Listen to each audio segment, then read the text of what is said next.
nagpanumdom ang isa ka public health expert sa publiko subong nga summer season nga likawan ang pagpangihi sa mga public pool. Sa interview sang Bomba Radio kay Dr. Rodney Labis, ang Provincial Health Officer 1 sang Iloilo Province, iyagin pahayag nga ang pagpangihi sa swimming pool sarang makatugas sang infeksyon sa iban nga tawo nga nagapaligo man sa mga lugar. Patag ni Dr. Labis nga ini nga butang masami nga nagakatabo sa mga swimming pool nga may poor sanitary kag hindi husto ang chlorine content nga sarang makapatay sang kagaw sa ihi sang tawo. Dugang pa ni Labis nga kun mainom sang tawo ang tubig galin sa swimming pool nga contaminated sang urine o kon ihi, sarang ini magtugas sang sakit sa tiyan kag infeksyon naman sa panit sang tawo. Nagpanugyan si Dr. Labis sa publiko nga likawan ang among buluhaton sa mga pampubliko nga palaliguan. Nagpahanumdom nga dugang ang among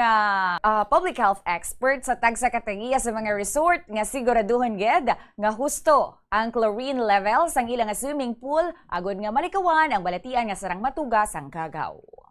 Dapat gina-change ang water, and second is dapat sufficiently gina-chlorinate naton sila, kay after na nila chlorinate gina-test na sila ang chlorine level sang swimming pool naton kung enough siya nga maka-disinfect if in case nga may contaminant nga makasulod sa ilang nga water. And second is ang pH level niya or ang acidity sang tubig is appropriate man for swimming.